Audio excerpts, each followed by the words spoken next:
So parents who are concerned about their child's mental health need to see if they are able to appreciate any changes in their kid's mood or in their behavior and to notice this pattern change. Once you notice that there's this change in your kid's behavior and their mood, to really be curious as to what's driving those changes, to engage in a conversation with your kid from a place of curiosity, and to say to them, well, I noticed that you're acting a little differently. You're not as interested in hanging out with your friends, or you seem a little bit more irritable. I wonder, what are your thoughts about what's behind that change?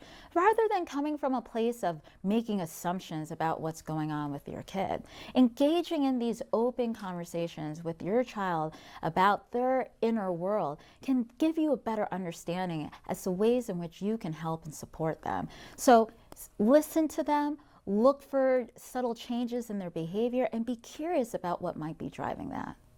You know, it could be so hard for parents to understand, is this normal for a kid of this age or not so normal?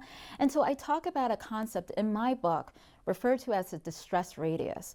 And what that is all about is looking to see if these changes in the kid's mood and behavior, are they impacting their ability to function in multiple areas of their life, in multiple domains of their life? Is this going outside of the walls of the house and we're seeing issues emerge in school, we're seeing issues emerge, on their sports teams, in church. And if you start to see that there are issues starting to emerge in other areas and aspects of the child's life, that really is a sign that they're struggling, that is impacting their ability to function. And that's a clear indication that you should seek out mental health or professional help for your child.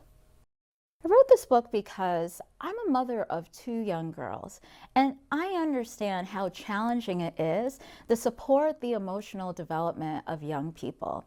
And also as a child psychiatrist, I know that kids are really struggling with their mental health, and families are struggling with figuring out how they could support their kids. And so there's a sense of urgency in supporting young people who are struggling and families who are struggling to get them access to the tools and resources that they need.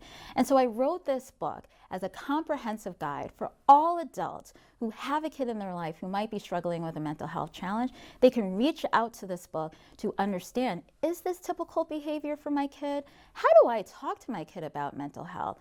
And what do mental health issues look like in children, starting in as young as preschool age all the way up to age 18. And so I also wanted to interview people with lived experience on mental health. So I interviewed 80 people, a combination of adults, teachers, parents, young adults, as well as kids themselves, so that they could share words of wisdom that they found to be helpful on their own mental health journey. So this book has all of that packed into this comprehensive guide that can be present with these families across the development of their child's life. So they can have it when they're in preschool all the way up until they're 18. So I hope that is a really helpful resource for families out there. Where can we go to learn more? So you can go to nami.org/book. So that's NAMI.org/book. And you can learn more about NAMI, but you can also learn more about this book, and it also includes links to where you could purchase this book.